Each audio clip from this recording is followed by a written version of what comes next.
Vocês estão ouvindo Outras Mamas, com Bárbara Miranda e Thaís Goldcorn. E esse é o episódio 83. É sobre transformar o mundo, com Lana de Holanda.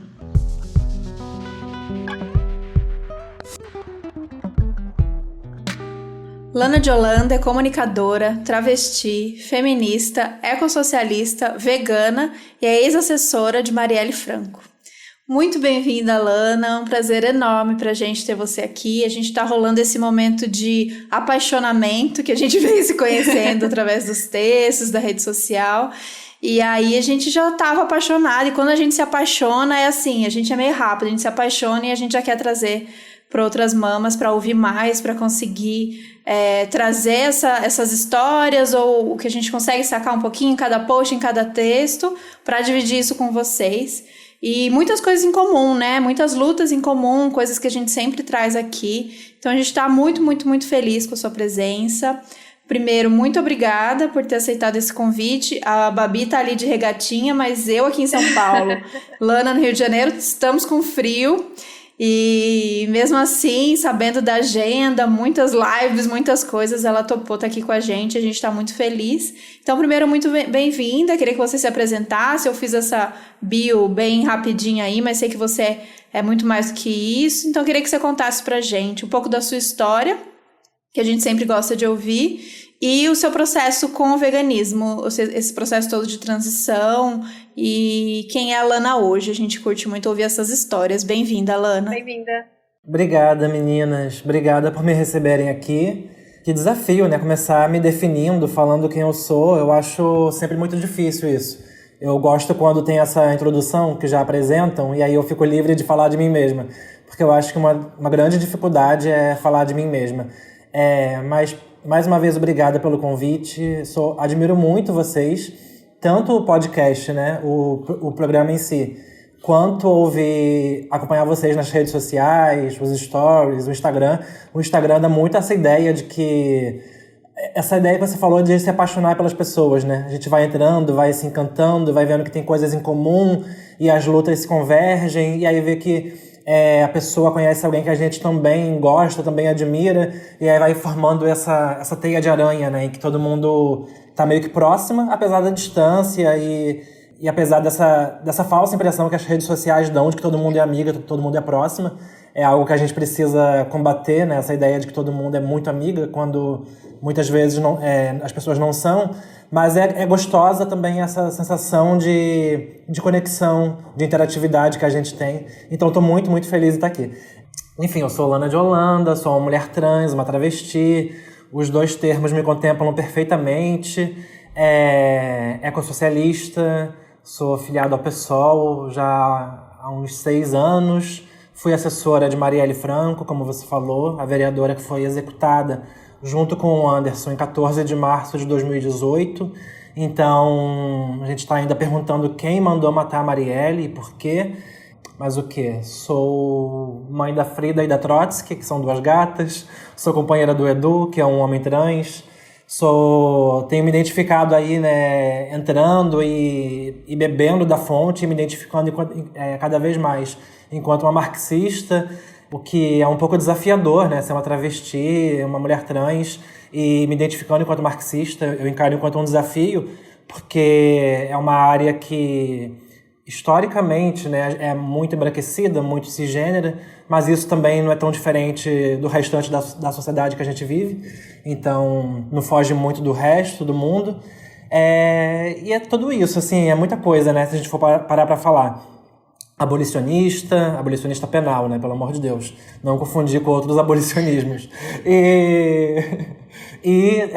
Essa questão do veganismo, né, eu sou vegetariana. Enquanto vegetariana, eu tô aí há 3 anos enquanto vegetariana, mas consumia ovo, leite, né?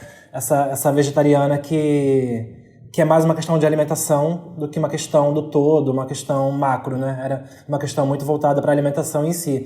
E isso começou basicamente por causa dos animais. Gosto muito de bicho, gosto muito dos animaizinhos não humanos. Tô aqui, inclusive, agora olhando para elas, que estão ali dormindo quentinhas, enroladas no edredom. E aí comecei, tinha tentado antes me tornar vegetariana, não tinha conseguido, fiquei um tempo, fiquei só uns 2 meses, 3 meses no máximo. Acabei não conseguindo por causa que os amigos sempre ficavam, come carne. Todo lugar que eu ia com os amigos, sempre tendo muita carne, inclusive jantando na casa dos amigos, ficava aquela sensação de desfeita, né?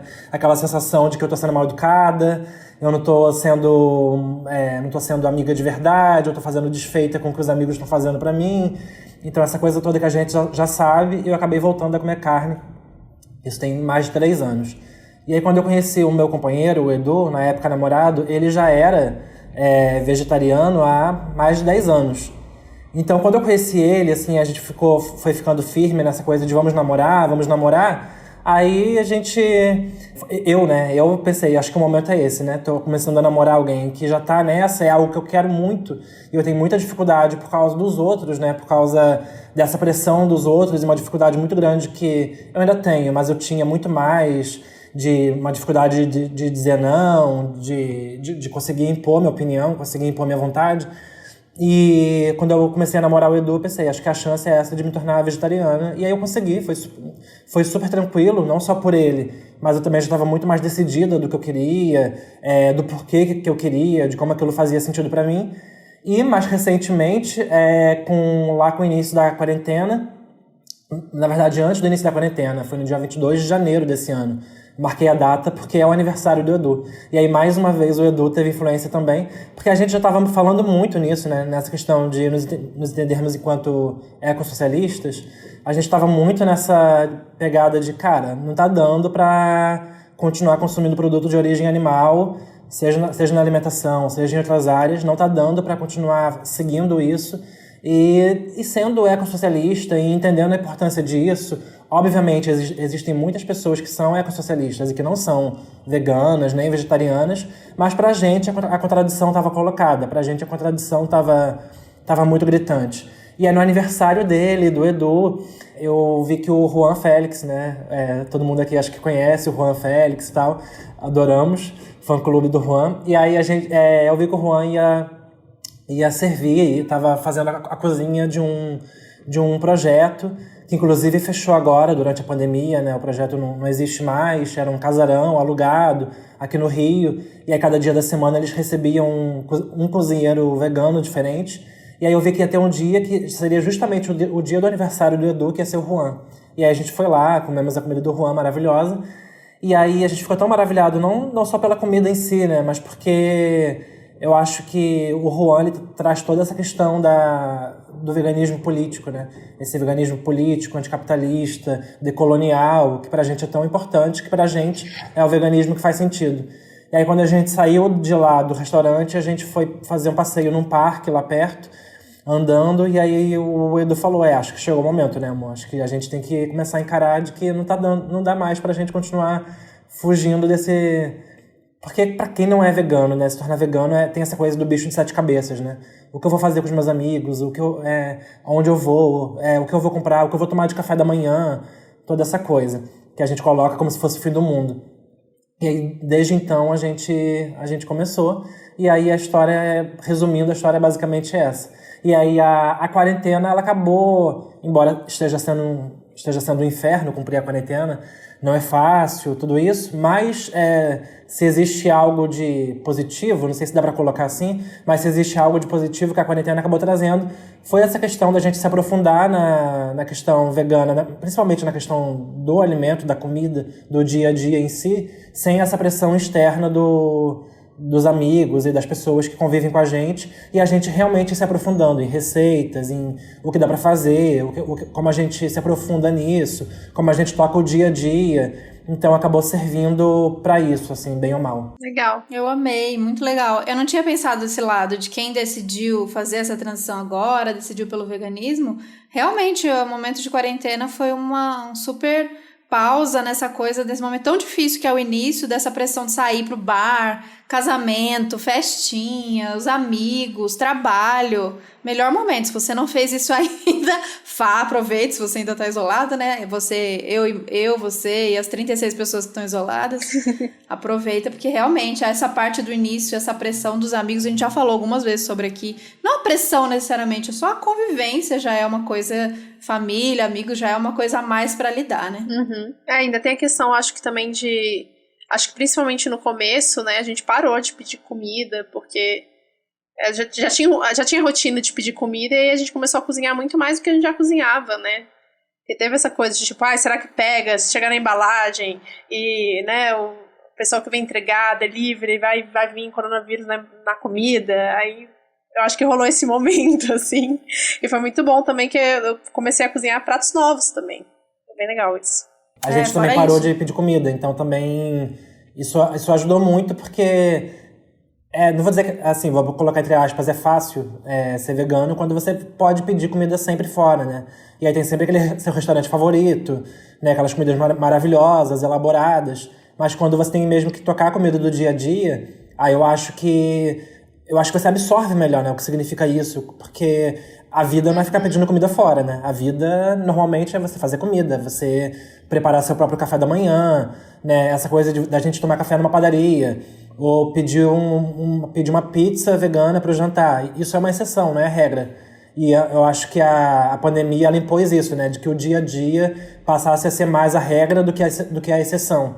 Então, acho que acabou facilitando pra gente entender realmente como isso se dá na nossa rotina, assim. Sim, com certeza. Sim. Ana, agora falando, assim, do seu processo como comunicadora, né? A gente teve um episódio recente falando sobre o que é ser comunicadora na internet e a gente sabe que é muito complicado. Imagino que pra você tem um plus aí de dificuldade, que é lidar com hate aleatório, né? Todos os dias, e a gente quer saber como que você começou com esse perfil transcomunista e como tem sido atualmente, né, que, sei lá, eu não tô conseguindo entrar no Twitter nessa última semana de tão caótico que tá, assim, não tô sem paciência, olha que eu quase não posso. E eu tô lá acompanhando você todos os dias, eu falo, caramba, é coragem. É coragem ou é loucura, né? Não sei também. Mas é muito louco, assim, eu ainda tenho uma dificuldade, é algo que, né, a terapia precisa ajudar, inclusive não estou fazendo terapia agora, né, o que está fazendo falta, mas essa elaboração de entender, eu sou uma comunicadora, eu sou uma escritora, é algo muito difícil, assim, da gente realmente assumir isso, assim, o que você é, o que você faz, e entender o valor do que você está fazendo, a importância.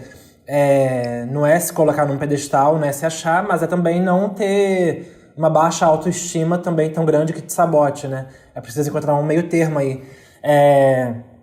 E eu tenho pensado sobre isso, assim, eu sou uma comunicadora de esquerda, eu sou e eu sou, né? Assim, eu preciso assumir, eu produzo conteúdos, essa coisa do perfil do @transcomunista, no Instagram é transcomunista, né? No Twitter é @Lana de Holanda mesmo. Mas o meu Instagram, ele existe desde 2014, eu acho. 2014, 2015. E era um Instagram como qualquer pessoa, assim. Postando foto querendo biscoito, postando fotos da família. Essas coisas bem normais, assim, entre aspas.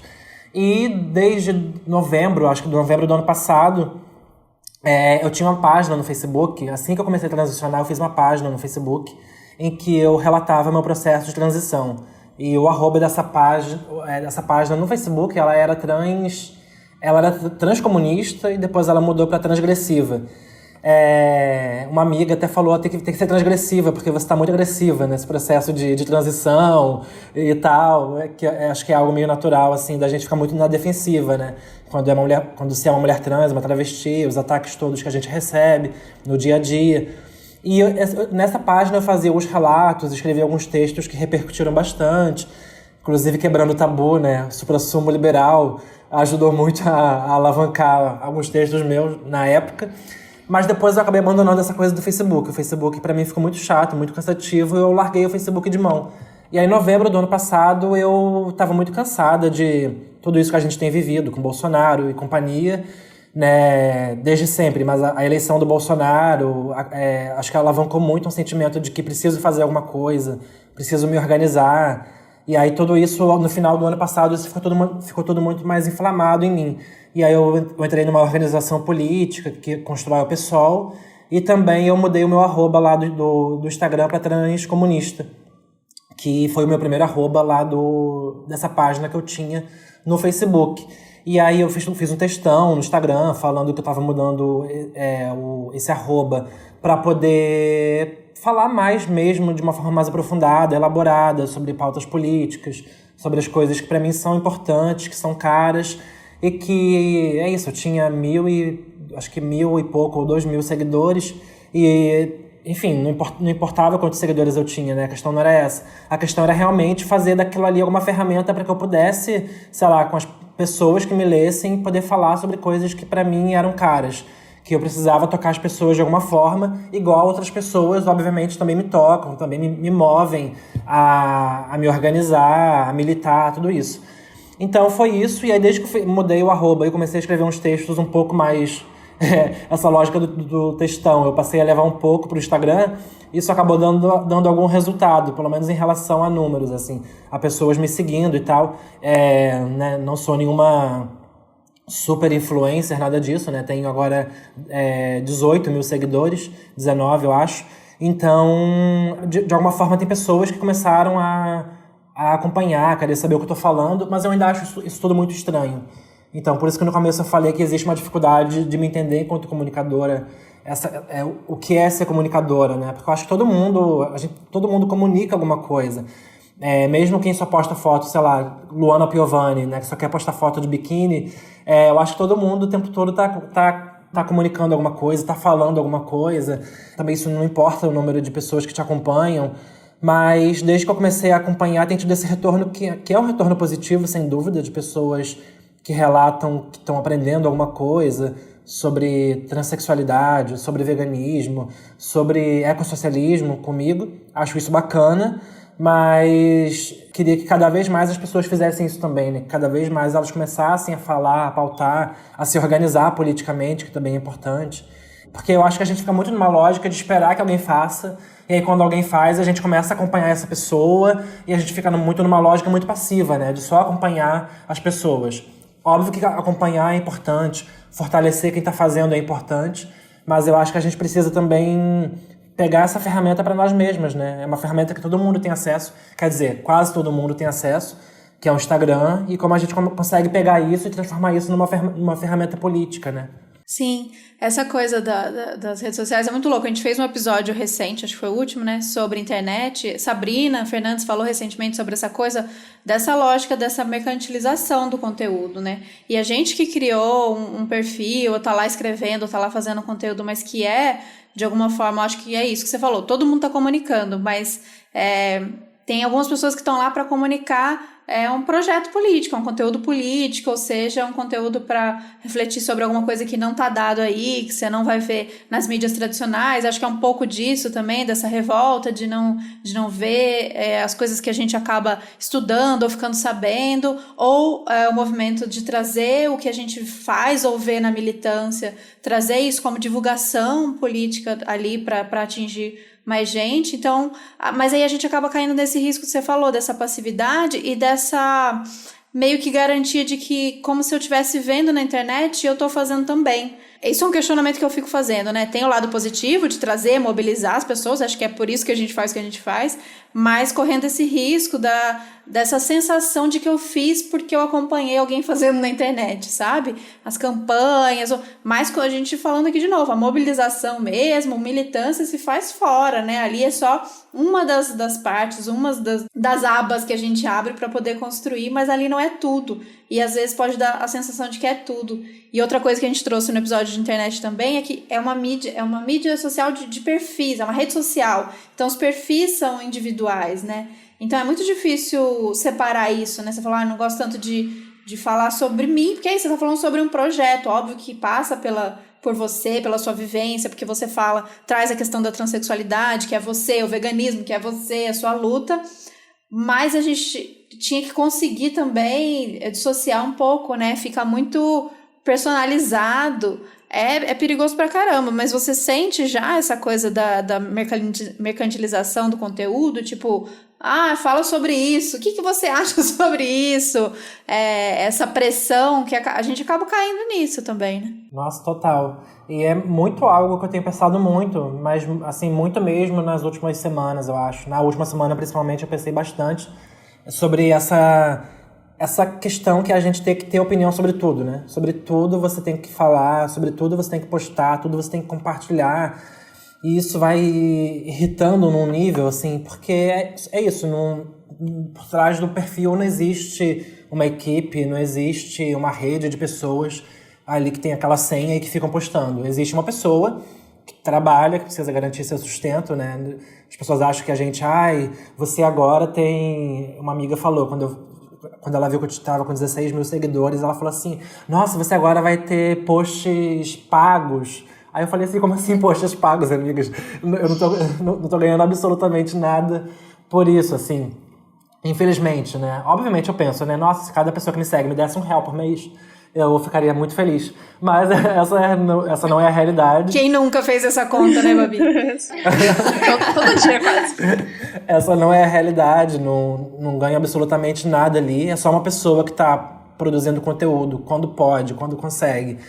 A partir daquilo que me move, que me incomoda, que eu acho assim, preciso falar disso, ou preciso alertar as pessoas sobre isso, ou preciso motivar as pessoas em relação a isso também. Essa questão da saúde mental na pandemia, né? Todo mundo muito adoecido.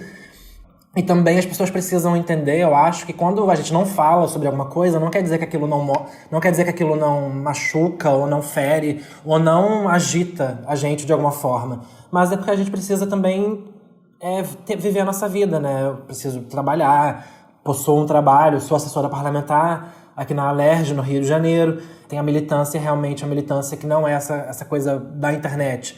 A militância do dia a dia, do movimento, para poder tocar, para poder organizar, para poder estar junto com as companheiras, companheiros. Então, é uma série de coisas que a gente vai fazendo e que demandam o nosso tempo. E a rede social, ela não é tudo.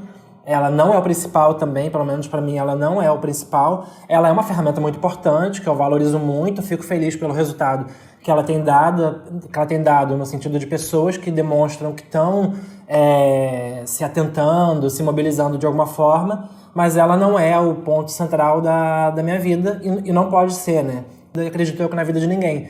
Mas já existe isso, né? Das pessoas, você não falou daquilo. Na semana passada, eu até estava falando... Teve aquela mulher trans que foi agredida dentro do seu apartamento, aqui no Rio, né? Ela foi, não sei nem se agredida, né? Ela foi vítima de uma tentativa de homicídio, assim, de tão forte que foi a violência. E eu tinha visto, eu estava nos grupos de pessoas trans, da militância feminista também aqui do Rio, falando sobre se ela estava recebendo ou não ajuda, se tinha advogado acompanhando o caso. Então eu estava a par do que estava acontecendo e eu estava, de alguma forma, agindo dentro do que eu podia. E aí, no final do dia, quando eu entrei naquelas mensagens filtradas do Instagram, tinha gente que nem me segue, olha isso, gente que nem me segue, que me mandou o vídeo, me mandou foto dela com o rosto desfigurado, falando, você precisa falar sobre isso, você precisa fazer alguma coisa. E aí eu fiquei assim, gente, as pessoas acham que, sabe assim, eu não sou Felipe Neto, eu não tenho quebrando tabu, que se eu postar alguma coisa, vai ter, 100 mil pessoas vendo os meus stories e a partir disso vai gerar toda uma mobilização nacional para poder tocar aquilo. Não é assim, sabe? Não é assim que as coisas funcionam. Por trás dessa cortina que é o Instagram, eu tava agindo, eu tava falando sobre, eu tava articulando com outras companheiras, mas as pessoas acham que é isso, precisam demandar que você faça e elas só acham que você está fazendo a partir do momento que você posta, né? Essa militância, entre aspas, de redes sociais, que se você não posta, você não tá fazendo.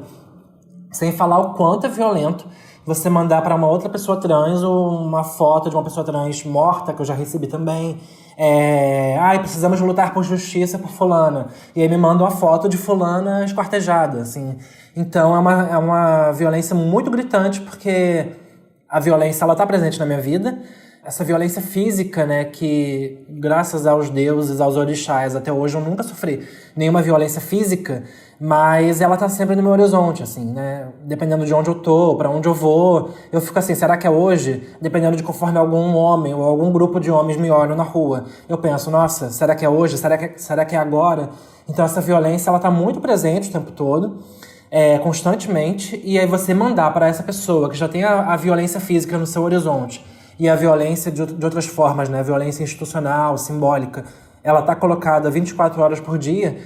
Você mandar para essa pessoa esse tipo de imagem, querendo me mobilizar, me tocar de alguma forma, me mandando esse tipo de imagem, eu acho que faz, na verdade, faz o contrário, né? Me paralisa, me amedronta, faz eu questionar, será que eu tô fazendo bem em estar aqui tendo esse monte de gente que eu não faço ideia de quem são, falando comigo, me mandando mensagem. Eu fico o tempo todo pensando assim, será que tem algum bolsominion aqui, que já está infiltrado, me observando, planejando algum ataque, hacker, essas coisas que a gente tem visto, que derrubam rede mesmo, invadem lives, esse tipo de coisa, esse tipo de violência também virtual.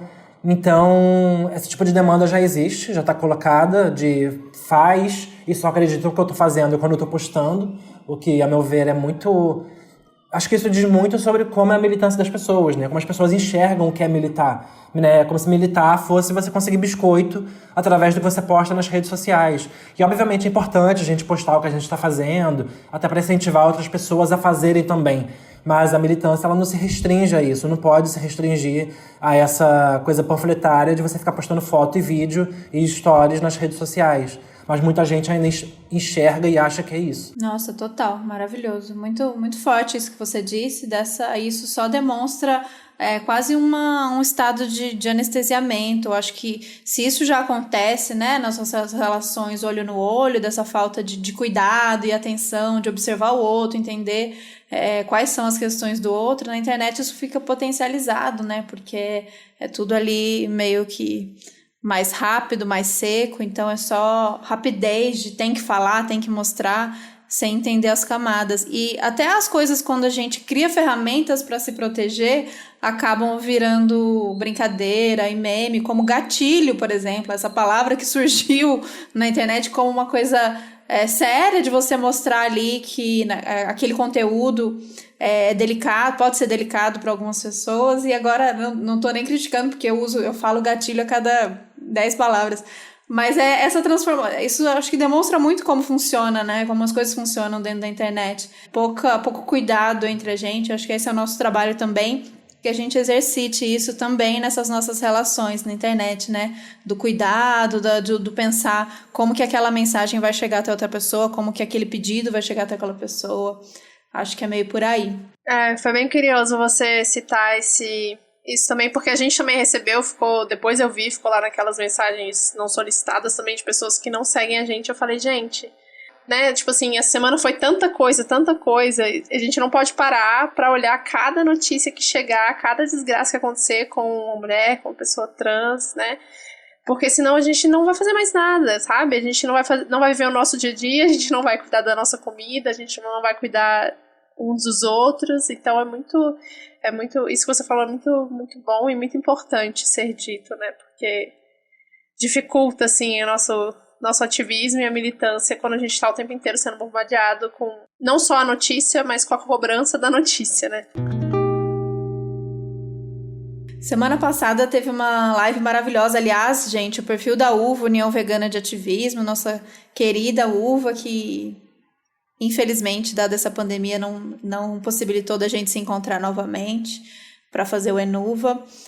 Tá rolando muitas lives incríveis, assim, eu tô impressionada com a quantidade de gente boa que tem participado e que a gente tá conhecendo, e temas diversos. Vale a pena acompanhar essas lives que estão acontecendo. Semana passada teve essa com Lana e Thiago Chavoso da USP, perfeito, maravilhoso. Eu amo ver o Thiago nervoso com ao vivo, é maravilhoso demais. E aí vocês trouxeram muito essa questão dessa disputa dentro do próprio movimento, né? Que pra gente é uma alegria imensa. A gente traz aqui esse debate sobre essa importância do veganismo politizado, sobre como a gente precisa falar sobre o veganismo de mercado como ele é mesmo, que é um veganismo liberal, e que por muitas vezes a gente pensou que fosse maior, ou pelo menos porque tinha mais cara, é isso, né? Como a realidade é o que está na internet, por ser mais representado, talvez, em influencers e, sei lá, canais, pode dar a impressão de que o veganismo liberal ele é maior, ou ele é mais bem representado do que o popular, do que o político. Mas a gente tem vendo tanta gente somando e crescendo, a gente está muito feliz. E primeiro pontuar isso, de que a gente está muito feliz de ter pessoas como você, como o Thiago, como o Silvio, e tantas pessoas que a gente já trouxe aqui, que a gente ainda quer trazer, para esse lado dessa luta do veganismo como um movimento que anda lado a lado com o movimento popular, que mobiliza povo, e que o veganismo liberal continua servindo ao capital, e a gente pode ali ver as mudanças de consumo, né, sempre pautado no consumo de uma pessoa ou outra, mas que não traz essas mudanças da sociedade que a gente quer ver mesmo. Eu sei que você aquisição nossa recente aqui para o veganismo, para o movimento, mas como que você enxerga isso? Você nem chegou a ter muito contato com o veganismo liberal, mas você já sendo essa pessoa politizada, de esquerda, envolvida, marxista, como você vê essa disputa dentro do movimento? Nunca tive esse contato próximo, né, com o veganismo liberal, assim, enquanto vegana mesmo, mas como quem não era vegana antes, eu já observava, estava sempre... Porque sempre cruza, né? Isso, tem essas blogueiras muito famosas, muito seguidas, né? E que às vezes é só uma questão de alimentação, mas elas se dizem veganas e fazem propaganda desses produtos que são mais acessíveis, assim, entre aspas, né? Que são encontrados mais facilmente nos mercados, esses hambúrgueres, essas coisas. E justamente por ter esse contato antes de ver essas blogueiras, de ver essas marcas, de ver essa construção vegana liberal, que eu demorei tanto para realmente me aproximar e para pensar assim, caramba, eu preciso me tornar vegana. Porque esse veganismo liberal, ele me afastava totalmente, assim. Como alguém que, como me entendo enquanto alguém de esquerda já há bastante tempo, e aí dentro disso que eu me entendo enquanto esquerda também, isso obviamente mudou ao longo desse tempo, né? Eu fico vendo a Lana que se filiou ao pessoal em 2014, é uma Lana muito diferente da Lana de hoje, assim. Na verdade, ainda em 2014, quando eu me filiei ao pessoal, nem era Lana ainda, né? Então ainda tem isso também. Então, mas eu fico vendo como que esse veganismo liberal, que é também muito branco, é muito classe média alta, é um veganismo muito...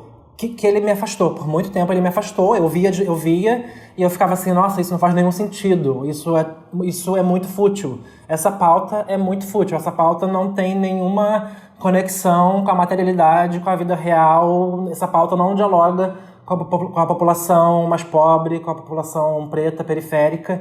E é um absurdo, assim, pensar que eu tinha essa interpretação, porque o veganismo que chegava até mim era esse veganismo que realmente se recusa a dialogar com a população mais pobre, com a população periférica, favelada.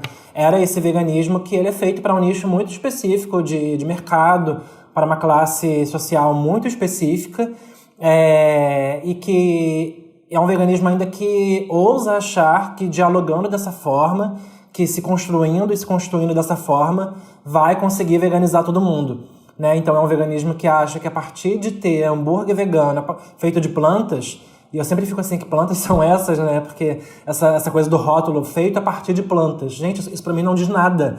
Planta pra mim pode ser alface, maravilha, pode ser capim. Então, assim, que plantas são essas, né?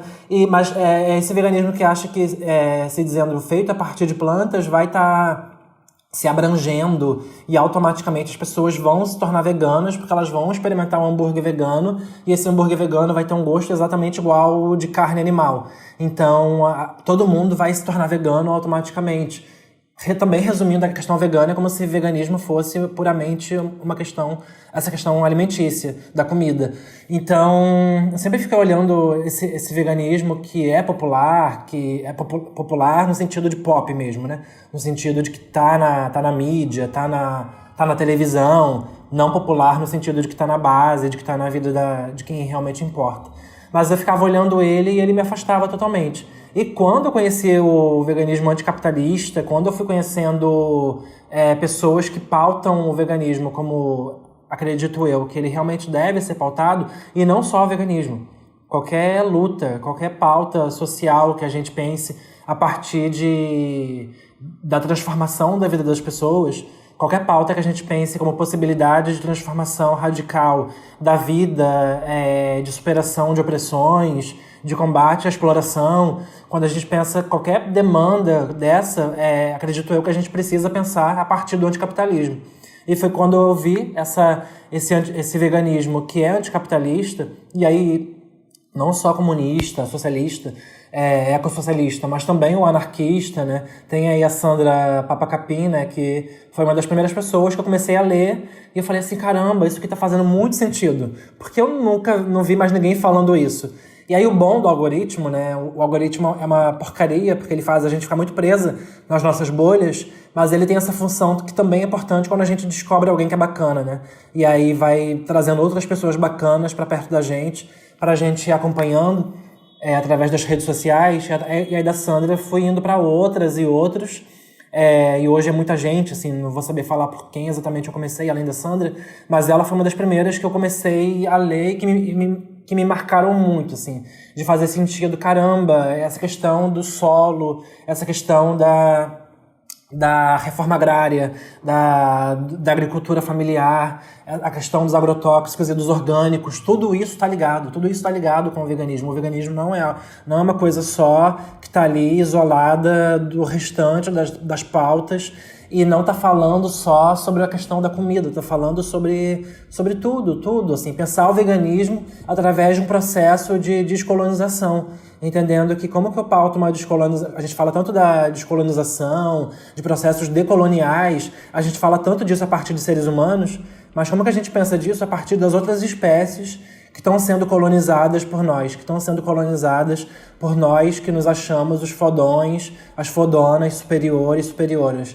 Então, quando eu comecei a ver tudo isso, e para mim foi se encaixando muito como um quebra-cabeça que foi sendo montado na minha cabeça, e aí eu falei, caramba, isso para mim faz muito sentido e eu preciso realmente considerar o veganismo enquanto algo para minha vida.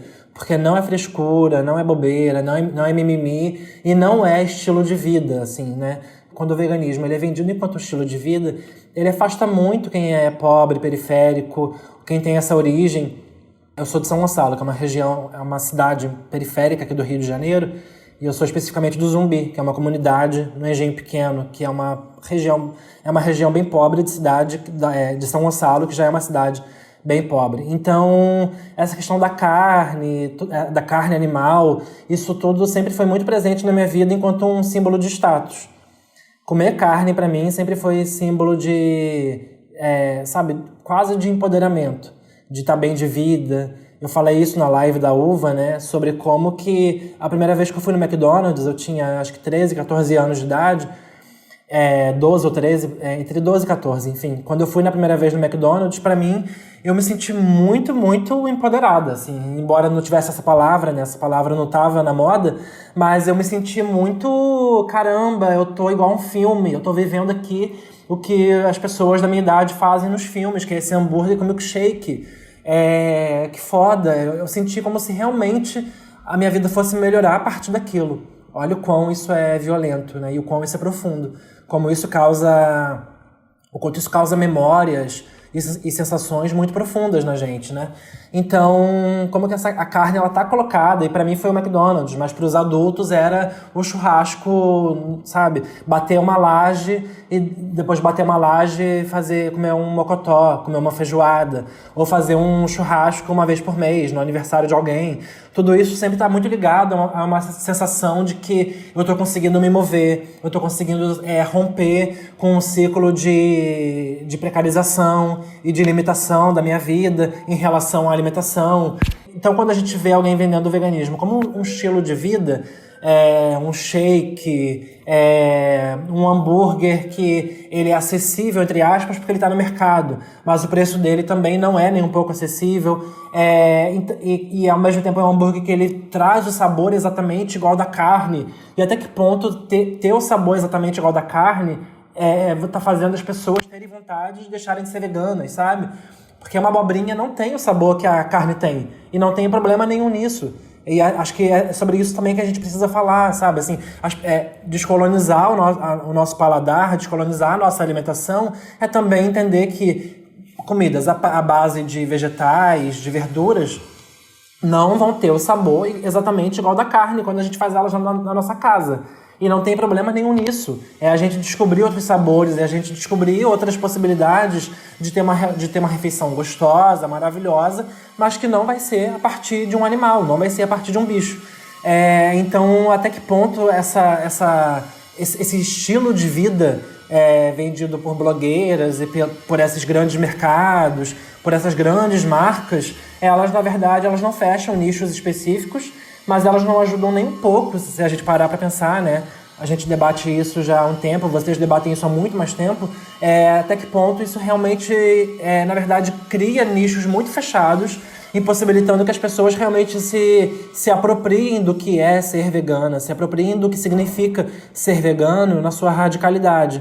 Né? E ser vegano na sua radicalidade passa por ser anticapitalista, por se entender enquanto anticapitalista. Pode ser um processo que um leva ao outro, né? Para mim, o anticapitalismo levou ao veganismo.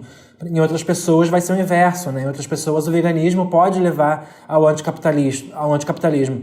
Mas uma coisa deslocada da outra, que segue sendo deslocada da outra, eu vejo muito mais como um nicho de mercado, né? Essa coisa do mercado, das empresas, do capital que faz isso, né? Cria nichos, esse nicho vai existir, ele pode ser grande, ele pode ser pequeno, mas ele sempre vai ser um nicho. Ele nunca vai ser hegemônico, ele nunca vai ser sinônimo de uma revolução, de uma ruptura, de quebra de estruturas. Então, o que o mercado está fazendo através dessas blogueiras e desse veganismo liberal, para mim, é só isso. Criar um novo nicho de mercado, que pode ser muito grande, realmente, mas sempre vai estar fechado em si mesmo. Nunca vai buscar o rompimento e a libertação tanto dos seres humanos quanto dos animais. A intenção não é essa, nunca vai ser essa. Uhul! Palmas, manda palmas. Aqui temos um exemplo da diferença de uma pessoa que chega pelo veganismo, já anticapitalista, conhecendo Sandra, não cai nas blogueiras. Essa é a diferença, gente. Chegou na escola certa, olha isso, quantos meses de vegana e assim, pelo amor de Deus. A gente aqui construindo, anos para construir. E por isso que a gente bate tanto na tecla de que faz tanto sentido a gente trazer esse debate do veganismo popular para quem já é de esquerda, para quem já se considera uma pessoa que acredita nas transformações dessa sociedade, porque tá tudo aí, né? O que a gente acredita, o que a gente quer descolonizar, o fim das opressões, o fim da violência, o fim da exploração, o discurso está todo aí, o pensamento, né? A ética, ou a imaginação do que a gente quer, do que a gente acredita, está toda aqui. É só ampliar ela um pouco mais para incluir os animais não humanos nessa mesma história e aí fazer os links de como a Lana falou. Tá ligado à agricultura, tá ligado à bancada ruralista, que tá ligado a isso, que tá ligado àquilo. E a conta parece que fecha, né? Faz um plim! E aí você fala, é isso. E quando a gente tem Sandra Guimarães como professora, gente, aí não tem para ninguém, não. Não tem para ninguém. Sim, com certeza. Eu amei. Maravilhosa demais. Nossa Senhora. Vamos então voltar um pouquinho, acho, para a questão até da política sexual da carne, que é a base desse podcast, né? E a gente queria saber de você, Lana, se você acha que tem uma relação entre essa base do especismo, como que a gente se organiza para entender a carne como algo de muito valor, e como a gente se organiza com relação ao gênero na sociedade, essa lógica muito binária de, tipo, humano, não humano, né, tipo, homem, mulher, enfim, toda essa lógica que ela é muito binária, que existe, e de ver o outro como algo que não é, sempre, né? Você falou isso aí, a política sexual da carne, né, e é um livro que eu ainda não... Tem um livro, né, que eu ainda não li, e eu fico sempre... Aquele livro que eu sempre fico assim, meu Deus, eu preciso ler, mas é um dos que eu tô aqui com a quarentena, tô lendo quase nada, confesso. Sem pressão.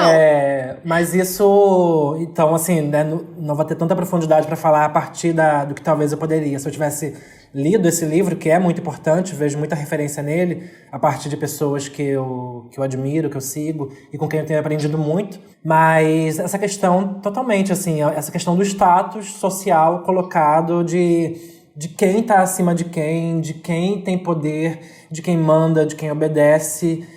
Esse ritual que eu falei agora do churrasco, né? É muito, muito interessante o quanto isso é algo óbvio, que tem mulheres que fazem churrasco, tem mulheres que podem conduzir a churrasqueira. Ok, mas a gente sabe que, no geral, é um processo muito masculino, né? Um processo muito masculinizado, né? Que não é masculino, porque ele não é naturalmente masculino, né? Ele foi masculinizado. E é interessante, né, também pensando aqui sobre como a alimentação no dia a dia, tirando os grandes chefes de cozinha, né, que são, no geral, são homens, Mas no dia a dia, a comida que as pessoas comem nas casas, nas famílias, a gente sabe que esse trabalho doméstico, da reprodução social, inclusive cozinhar, a gente sabe que é um trabalho tido como feminino. Mas quando chega lá no churrasco da família, são os homens que querem conduzir a churrasqueira, e aí fazem questão de manusear a carne. E churrasco sempre, né, ou quase sempre, tende a ser aquele momento em que os homens vão estar lá sem camisa, os homens cis, né, coçando o saco, e vão estar falando um monte de besteira, assim, né, pode variar um pouco de família para família, pode variar um pouco de território, mas geralmente isso se reproduz, né, esse estereótipo do churrasco enquanto um lugar em que o bicho, o homem cis, tá ali ao redor da churrasqueira, colocando toda a sua masculinidade, exemplificando o poder da sua masculinidade na forma que ele conduz aquela carne. E ele sabe o ponto do carvão, se o carvão tá bom ou não para botar a carne. Ele sabe o ponto se a carne tá boa ou não para ser comida. Ele sabe tudo ali. E cabe à mulher, né, da família, se tiver, ou a mulher que for lá participar daquele churrasco, levar o arroz, levar o vinagrete, levar a farofa, mas a carne por si só fica com os homens. Então, você falando sobre isso, eu fico pensando muito, me vem muito essa imagem, porque eu acho que essa imagem do churrasco, ela é quase que folclórica, assim, né? Pra gente, não só no Brasil, né? Mas acho que na América Latina, também Uruguai, Argentina, o churrasco, ele tá muito presente como esse símbolo da masculinidade hegemônica. E nessa questão da humanidade, eu fiquei aqui pensando, né? O homem, o bicho homem que tem poder sobre o bicho não humano. Isso me remete muito a uma coisa que não só eu, né, mas várias pessoas trans pensam muito, refletem muito, escrevem sobre, que é a questão da não humanidade sobre pessoas trans, né? Essa não humanidade que a gente possui hoje ainda, que não eu tô aqui falando, mas é importante pontuar que eu sou a exceção, eu não sou a regra. Existem muitas companheiras e companheiros que ainda não são ouvidas, que não têm ferramentas mínimas, né? Não têm ferramentas mínimas ao seu alcance de se constituírem enquanto figuras políticas, né? Todas as pessoas são políticas, mas de se entenderem, se apropriarem da política, que é a sua vida, que é o seu corpo, que é a sua própria trajetória, independente de academia, independente de militância organizada ou não. Então eu sou uma exceção aqui, mas o quanto todas nós somos vistas ainda enquanto não humanas, praticamente, por muitas pessoas. E essa desumanização que se faz com as pessoas trans, né, quando uma mulher trans, por exemplo, uma travesti, ela é assassinada e o seu coração é arrancado, como a gente teve ano passado, isso é muito um exemplo concreto da desumanização a que a gente está inserida. Quando uma travesti ela é assassinada por vários homens, ela é espancada até a morte, o seu vídeo repercute em todos os lugares. E ele só começa a gerar barulho, indignação, quando ele fura uma bolha conservadora, uma bolha fundamentalista, que até então estava vendo aquele vídeo e se divertindo com aquele vídeo e naturalizando aquele vídeo, como foi no caso da Dandara, há alguns anos atrás. Quando isso acontece é porque a nossa vida, a nossa vivência, ela está sendo totalmente desumanizada. E todo dia, o tempo todo, ou quase todo dia, né, quando uma mulher trans, uma travesti é assassinada no Brasil, e esse assassinato é sempre com muita violência, é sempre com muita... todo assassinato em si é violento, obviamente, mas a gente não está falando de um tiro, a gente não está falando de algo pontual, de algo o menos torturante possível, né? A gente está falando de assassinatos que passam pela tortura física e psicológica antes do golpe final, de pauladas, de fogo. Então são processos muito horríveis, e peço desculpa por estar aqui falando e exemplificando e citando casos explícitos, mas eu acho que, embora acredito eu que quem ouve Outras Mamas já é um público muito mais afeito e amigável e transinclusivo e transaliado, Mas ainda assim a gente precisa falar para que as pessoas cada vez mais se toquem, se emocionem e se incomodem. E é para se incomodar. Se quem tá ouvindo isso são pessoas cis, desculpa, mas precisa se incomodar, porque precisa se incomodar para poder falar com outras pessoas cis que não são ainda tão transaliadas, que não são tão próximas, que não têm familiaridade com o que a gente vive, com o que a gente passa. E tudo que a gente vive e tudo que a gente passa é a partir desse processo de olhar pra gente e entender a gente enquanto não humana. Porque se você olha para uma criatura e vê ela como não humana, no mundo que a gente vive hoje, entende-se que você pode fazer certos tipos de coisa. Você pode ter controle sobre aquele corpo, você pode manusear aquele corpo, você pode pegar, pode jogar no chão, pode bater, pode falar o que for. E aí também dentro do não humano existem categorias, né? Existe a categoria fofinha, né? Tipo, os gatinhos, os cachorrinhos, que todo mundo trata com respeito, às vezes mais, às vezes menos. Mas existem as categorias também de nojentas, de repulsa, de querer longe. E as travestis, as pessoas trans no geral, mulheres trans, homens trans, estão nessa categoria de não humanos, que também não são fofinhos. São não humanos, que são nojentos, que precisam estar longe, que precisariam, se pudesse, deveriam ser varridos da sociedade. Deveriam ser varridos do convívio. Então, acredito eu que está tudo muito relacionado. Porque é poder, né? A gente está falando de poder, a gente está falando de controle sobre corpos, a gente está falando de controle sobre vidas, de decidir quem vive, quem morre, quem é útil, quem não é útil para essa sociedade. Quando a gente fala de pessoas trans, cerca de 90% das pessoas trans estão ou vão passar pela prostituição em algum momento da vida. 90%. E aí, quando você para pensar assim, em qualquer tipo de violência, taxas, índices de violência, quem morre por bala perdida, sobre desemprego no geral no Brasil. Quando a gente para pensar em todas essas estatísticas que são muito dolorosas, nenhuma estatística dessa, por pior que seja, chega a 90%. Mas quando a gente fala de pessoas trans, a gente está falando de que 90% passaram ou vão passar pela prostituição em algum momento da vida. Essas pessoas vão passar pela prostituição em algum momento da vida, ou já passaram porque elas não conseguem empregos formais. E elas não conseguem empregos formais porque entende-se que elas não são úteis para a sociedade. São corpos, são animais não humanos que não têm utilidade nenhuma. E se não tem utilidade nenhuma, não tem emprego para essas criaturas. Não tem emprego e o que resta é deixar ali na margem da sociedade. Pode ficar na margem, vivendo ali, desde que me dê prazer. Então, o Brasil é também o país que mais mata pessoas trans no mundo. Dados da ANTRA, do Grupo Gay da Bahia e da Transgender Europe. O Brasil é o país que mais mata pessoas trans no mundo. Mas também é o país que mais consome pornografia com pessoas trans, segundo o levantamento do próprio RedTube, né, que é um grande site aí de pornografia, né? O país que disparado mais procura pornografia com pessoas trans dentro desse site são pessoas localizadas no Brasil. Então, também tem isso, né? Pode ficar aqui convivendo desde que fique na margem da sociedade, sem emprego formal e servindo para me dar prazer, para me satisfazer sexualmente. Então, não é também à toa que muitas mulheres trans e travestis são mortas após terem servido para dar prazer a algum homem cisgênero. Né? Então, essa coisa que o próprio Freud talvez explicasse, né? Do desejo e da repulsa, né? De você ter desejo por algo e depois você se sentir culpado, tão culpado por aquele desejo que você teve, depois que você já se satisfez, que você quer matar aquele objeto do seu desejo.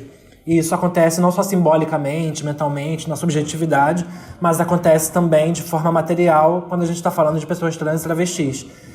E homens trans também cada vez mais começam a estar nesses índices, tanto de se prostituírem quanto de serem assassinados após sofrerem estupros corretivos ou de terem tido alguma relação sexual com algum homem cis. Então falei sobre isso tudo, né? Passei por muita coisa, mas é porque isso para mim não foge são coisas muito diferentes, mas para mim não foge da mesma lógica de uma sociedade que naturaliza que vacas podem ser estupradas.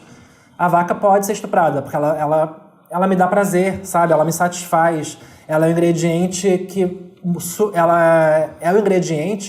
Eu tô aqui falando que a vaca é um ingrediente. Sim, porque para a sociedade, a vaca nada mais é do que isso. Um produto e um ingrediente, ou um bicho fofinho, né? As pessoas têm... Com a vaca, as pessoas ainda têm uma lógica estranha, né? As pessoas olham uma vaca quando elas passam no campo, elas falam, ai, que fofinha. Aí vão lá, tira foto com a vaca. Mas essa mesma pessoa que tem foto com vaca no Instagram, por exemplo, ou com lhama, né? Que é uma prima aí distante da vaca, né? Todo mundo, quando viaja para outro país, tira foto com lhama. Mas depois está lá bebendo leite e não se pergunta, não se questiona qual foi o processo para que esse leite chegasse na sua mesa.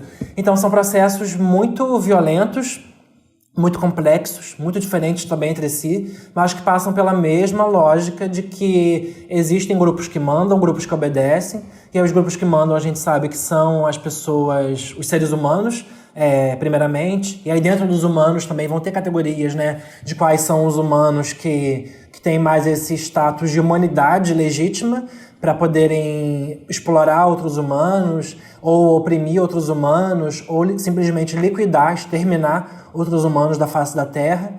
Mas é um processo muito complexo que passa, sim, por essa questão por uma eterna colonização, né? Porque a colonização não é só essa questão do país ou do norte do mundo sobre o sul do mundo. A colonização está relacionada com essa ideia de que certos grupos têm mais legitimidade na sua humanidade para terem controle e impor a sua vontade e a sua normalidade, entre aspas, sobre outros grupos. E isso passa por humanos e não humanos, e por aí vai. Respira. Não, calma. Primeiro eu preciso muito te agradecer por essa fala. Tô aqui emocionada. Segundo, que é mentira que você não leu a política sexual da carne, que você resumiu e explicou. Sim, isso a que eu ia política falar. sexual da carne. E sério, muito obrigada por essa fala, muito dura, muito difícil, e a gente sabe que o nosso público, a gente tem ali as métricas, na sua maioria mulher e na sua maioria mulheres cis.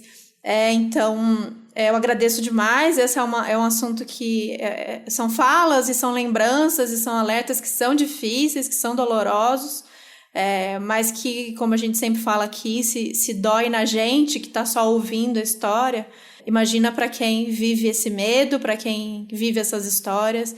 Então, muito obrigada mesmo Sim. por ter trazido isso.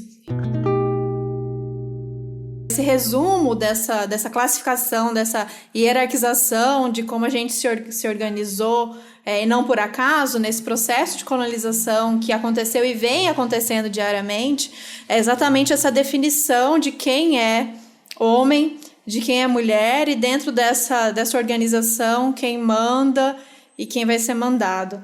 Eu assisti um curso muito bom de introdução ao feminismo, muito bom. Eu fiquei completamente apaixonada, de introdução ao feminismo decolonial, com a Helena Vieira, e ela falou sobre essa questão nesse primeiro momento de colonização mesmo, né, dos portugueses, europeus chegando aqui, que as pessoas nativas, as indígenas, por exemplo, os indígenas não eram considerados homem e mulher, não tinha essa divisão, porque a definição de homem e mulher é dentro dessa classificação colonial. Então, o homem é o homem branco, europeu, que chegou ali. O indígena, indígena, tanto faz, era bicho, era monstro, era um ser que não compreendo, então, logo, se não é dos meus, se não é homem, se não é mulher, eu posso fazer o que eu bem entendo.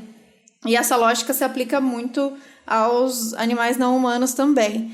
E aí, falando sobre isso que você trouxe do horror, do nojo aos corpos, e acho que muito disso parte daí, você fez um post que a gente destacou aqui, a gente vai colocar depois para vocês verem, para quem não viu ainda, a gente coloca no Medium, sobre essa questão do corpo trans, né, do horror, do nojo ao corpo trans, quando não sexualizado, ou tudo junto, né, o horror e o nojo junto com a hipersexualização, vindo das pessoas cis, mas que também atravessa a questão de classe, como tudo que da nossa vivência não teria como não atravessar. Então, quanto mais grana, mais cirurgias, os hormônios, não sei se roupa ou maquiagem, né? Falando aí no caso das mulheres trans, que você pode, de alguma maneira, com esse acesso, de repente conseguir aquilo que você colocou, né?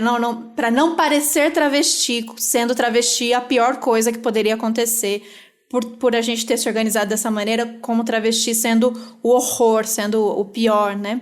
Então eu queria que você falasse um pouquinho para quem não acompanhou esse post sobre essa questão dos corpos e o seu processo, ou o processo do geral que você estuda e que você vê, sobre a questão da autoimagem, da autoestima da pessoa trans e se olhar. Eu amo que você fala, tô me olhando, me namorando, me entendendo, e eu acho isso lindo e sensível demais, porque a gente sabe que a questão dos corpos aí é uma questão que daria pra gente aprofundar muito, mas sobre essa questão do se olhar e se namorar mesmo, sabendo que existe essa, quase que um ticket. Quanto mais grana você tem, você vai ganhando esse ticket para acessar os espaços e conseguir ser mais aceito, alguma coisa nesse sentido. Quando eu fiz esse post, foi muito... Eu falar aqui rapidinho que eu sou uma pessoa muito desplanejada. As pessoas às vezes acham assim, que eu tenho um cronograma do que eu vou postar. Gente, de verdade, eu sou muito desplanejada.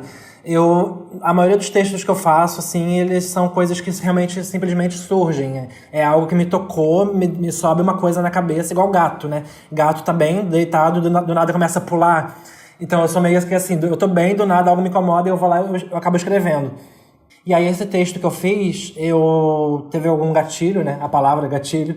Teve algum gatilho que agora eu não lembro, mas que eu escrevi ele. E que eu fico muito pensando sobre como que, pra quem não é trans, realmente eu entendo quão difícil é pra conseguir entender essa complexidade que é um corpo trans, uma vivência trans. A gente tá num mundo hegemonicamente cis, mas assim, hegemonicamente, tipo, mesmo, assim. As brechas que eu e algumas outras poucas pessoas trans temos conseguido, são processos muito duros, a partir de pessoas cisgêneras que têm possibilitado a gente... É isso, assim, esse convite que vocês estão me fazendo, que hoje eu fico muito grata. E eu fico muito grata a cada pessoa cis que em algum momento já me fez algum convite para falar em algum lugar, para estar em algum lugar, porque isso tudo ainda é muito difícil, assim. E a gente tá aqui falando sobre várias coisas de uma forma que, acredito eu, é um tanto profunda. Mas as pessoas tendem a falar sobre transexualidade na mídia, nas plataformas mais hegemônicas, nos grandes perfis, inclusive muitas pessoas trans, que são super seguidas também, acabam falando às vezes sobre transexualidade de uma forma um tanto superficial. Eu ouso dizer isso, assim, sendo um pouco abusada, mas essa coisa de que, estou no corpo errado. Gente, isso está muito errado. Isso está muito errado, porque assim, isso diz que existe um corpo certo. Qual é esse corpo certo, assim? Me aponta o corpo certo. Se a gente for filtrar numa lógica de quem acredita que existe corpo certo, o corpo certo vai ser um corpo extremamente branco, cisgênero, magro, sem nenhuma deficiência ou limitação motora, um corpo que praticamente quase não existe, assim. Então a gente precisa romper com essa lógica de que existe um corpo errado. Não existe um corpo errado. Porque não adianta a gente falar que gênero é construção social e depois falar que está no corpo errado. Assim, para mim as duas coisas são conflituosas. Então, se a gente entende que, primeiro, gênero é uma construção social, o papel de homem e de mulher é uma construção social e europeia e fundida muito também a partir do capitalismo, dessa lógica que a gente vive hoje, se a gente consegue entender isso, não tem como existir um corpo que está errado. Existem regras que impuseram sobre o que deve ser uma mulher, a partir do momento que você quer performar, que você sente, que você vive essa ideia de que a sua vida, a sua vivência precisa ser essa vivência entendida enquanto feminina, por exemplo, ou enquanto masculina, no caso dos homens trans. Então, o que é performar enquanto mulher, o que é performar enquanto homem, né? E performar aqui, eu não tô falando fingir, né? Porque às vezes performar parece que é interpretar, parece que é fingir, né? Não, performar todo mundo, pessoas cisgêneras e pessoas trans, todo mundo o tempo todo tá performando, né? E é complexo realmente a gente falar tudo isso, a gente construir, sei lá, quem é trans tem canal no YouTube, e tem pessoas trans no YouTube com milhares e milhares de seguidores, mas assim, são pessoas trans que, pra mim, particularmente, não são referência, porque ficam nessa lógica do corpo errado. Então, e essa lógica do corpo errado, ela é muito prejudicial pra gente que é trans, porque ela impõe a gente uma lógica de que, se eu acredito que eu tô no corpo errado, eu vou sofrer 24 horas por dia. eu vou sofrer do momento que eu acordo até a hora de dormir, ou talvez, inclusive, dormindo com os pesadelos que eu vou ter a respeito do meu próprio corpo, a respeito das limitações que eu vou ter em relação a eu não tenho silicone. Eu não fiz realmente é fato, eu não fiz nenhuma alteração na minha voz, eu não fiz nenhum processo de feminização da voz. Então eu vou ser aquela pessoa que fala o tempo todo de cabeça baixa, que fala pra dentro, que fala muito pouco. E isso acontece muito com muitas pessoas trans, com muitas mulheres trans principalmente, né? No caso dos homens trans, quando eles tomam hormônio, a voz acaba mudando. No nosso caso, o hormônio não possui essa capacidade de mudar a nossa voz. É preciso ou uma cirurgia, ou um processo com o fonoaudiólogo que feminiliza, sei lá qual é o termo, a voz, que fica uma voz que, como eu posso dizer, aquela voz que as pessoas falam assim, voz característica de travesti, voz característica de mulher trans, né, que é uma voz um pouco mais aguda e tal. Mas eu sempre gostei da minha voz, assim, e eu fico, caramba, eu não quero mudar minha voz, a minha voz ela não é uma voz errada, ela é uma voz de mulher. Se ela tá no meu corpo e eu sou uma mulher, é uma voz de mulher. Então, é muito difícil falar tudo isso, porque é ir contra o que está sendo falado ainda na mídia hegemônica, o que está sendo falado em vários lugares que querem falar de transexualidade, que querem ser transinclusivos, mas que acabam fazendo um desserviço. E muitas pessoas na militância têm pautado isso, de que não existe corpo errado, não na militância, na academia, na intelectualidade, em vários processos de construção de narrativas trans, a partir das próprias pessoas trans. A gente tem conseguido falar isso, de que não existe essa ideia do corpo errado. Os próprios homens trans têm falado muito sobre isso, sobre a questão o que é ser um homem que tem um útero, o que é ser um homem que pode engravidar, a gente está falando tanto de aborto esses dias, né, por causa do episódio da menina de 10 anos de idade, o que é ser um homem que pode sofrer um aborto, seja ele espontâneo ou não, mas o que é ser esse corpo que as pessoas identificam, no caso de um homem trans, por exemplo, que já toma hormônio, que tem barba, o que é ser esse homem que pode a qualquer momento passar por uma gestação. E como a sociedade vai entender que o SUS, por exemplo, precisa atender sim esse homem se a gente está falando que esse homem está no corpo errado. Se ele está no corpo errado, ele não deveria engravidar. Se ele está no corpo errado, que loucura é essa que fez com que ele engravidasse e ele queira levar essa gestação adiante?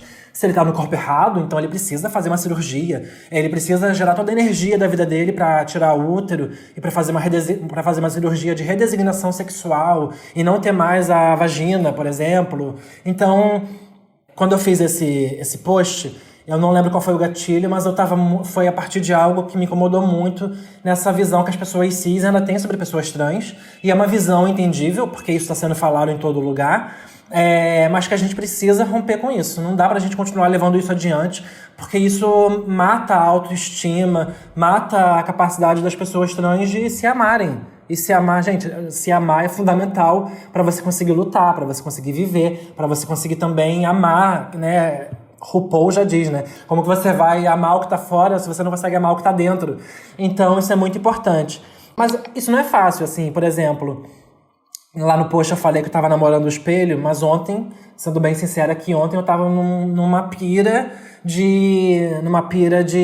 Ai, meu corpo, ai, eu boto ou não boto silicone, ai, o que eu faço, não sei o quê. Porque, obviamente, assim, né, isso não é só uma questão das pessoas trans, né? Todas as pessoas passam por essa questão com o seu próprio corpo. Ai, faço um regime, eu não faço. Ai, eu preciso ir pra academia, eu quero ter mais curvas ou não quero. O que eu faço, o que eu deixo de fazer. Então, são processos muito... que todas as pessoas passam. Mas, obviamente, quando a gente está falando de pessoas trans, assim como também se a gente estivesse falando de pessoas gordas também, né? A gordofobia também está colocada e as pessoas gordas também estão cada vez mais falando disso. Da gente conseguir fazer esse filtro, assim, o que é meu, o que eu quero ou não quero mudar no meu corpo, e é legítimo se eu quiser mudar algumas coisas, é legítimo se eu quiser fazer alguns procedimentos, ninguém também é menos militante ou menos, se ama menos se quiser fazer algo assim, mas entender o porquê eu quero fazer isso ou porquê eu não quero fazer isso. É porque tá todo mundo dizendo que eu não devo, e se eu fizer, eu vou ser menos militante, ou o contrário, assim, se eu não fizer é porque eu tô bem com isso, ou só porque eu deveria não fazer supostamente, sabe? Então, acho que passa por esse processo que é coletivo, que é da militância, e passa também por esses processos que são individuais, né? O tempo todo isso está junto. De eu amar meu corpo, de eu entender que meu corpo tem valor, de eu entender que eu não estou no corpo errado, nenhuma mulher trans, nenhuma travesti está no corpo errado, nenhum homem trans está no corpo errado, mas se essas pessoas também quiserem fazer processos que alterem seus corpos, que mudem seus corpos em algum nível, mais ou menos, também pode querer fazer uma coisa, não querer fazer outra, né? Não tem nenhuma relação isso, porque também existe, para finalizar aqui essa resposta, existe também essa ideia de que tá muito nos filmes, assim, a pessoa trans que já tem, uma mulher trans, né, que já tem silicone, que já alterou sua voz, tirou o pomo de Adão, né, o gogó, fez a feminização facial, né, é colocado como se a redesignação sexual fosse a cereja do bolo, né. Então, vários filmes, novelas, tem muito isso, assim, pra eu me tornar uma mulher completa, agora eu preciso fazer, só o que falta é a minha cirurgia, né? Como se fosse todo também um roteiro.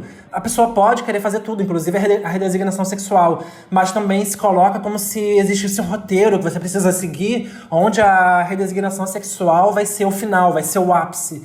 E a partir do momento que você fizer isso, ninguém nunca mais vai te questionar enquanto mulher na sociedade.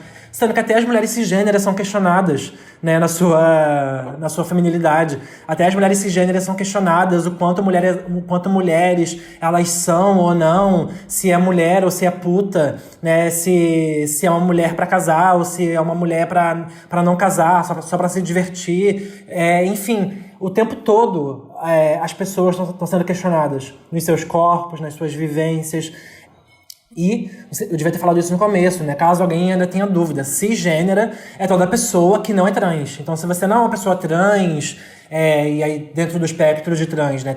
Mulher trans, travesti, homem trans, pessoa não binária. Se você não é nada disso, se você nasceu com pepeca, você tá ok com sua pepeca, e não só ok com sua pepeca, né? Porque os homens trans também podem estar ok com a pepeca deles. Mas se você tá ok se entendendo enquanto uma mulher, mesmo tendo nascido com pepeca, no geral você tá ok, então você é uma pessoa cis. Se você nasceu com pênis e no geral você realmente tá ok em ser entendido enquanto homem, então você é uma pessoa cis. É basicamente isso. E como a gente tá nesse tipo de sociedade, obviamente, a pressão vai ser muito maior para as pessoas trans, nesse sentido.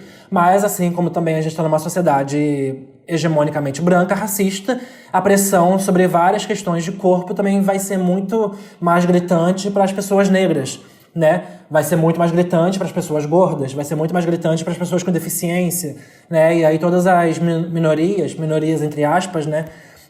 Vão se cruzando. Assim como é muito mais presente essa pressão do corpo, da vivência, é muito mais presente para as mulheres, no geral, do que para os homens, né? Mesmo quando a gente está falando de pessoas cis. Maravilhosa. Respirar aqui. Obrigada demais. Muito massa mesmo. Se o post já estava bem impactante, muito bom com esse plus, então vocês vão lá com essa fala junto com o post e as imagens, né, as ilustrações que você colocou lá, muito foda também. E a gente traz muito isso, né, sobre essa questão do corpo, né, e dessa pressão. E tem tudo a ver. Se a gente fala sobre corpo, a gente se entende como uma pessoa cis e é importante cada vez mais marcar sobre isso e ter essa questão de a gente sabe que às vezes a gente vacila, muitas vezes a gente vacila, desvincular a questão do gestar um filho com ser mulher, a questão genital.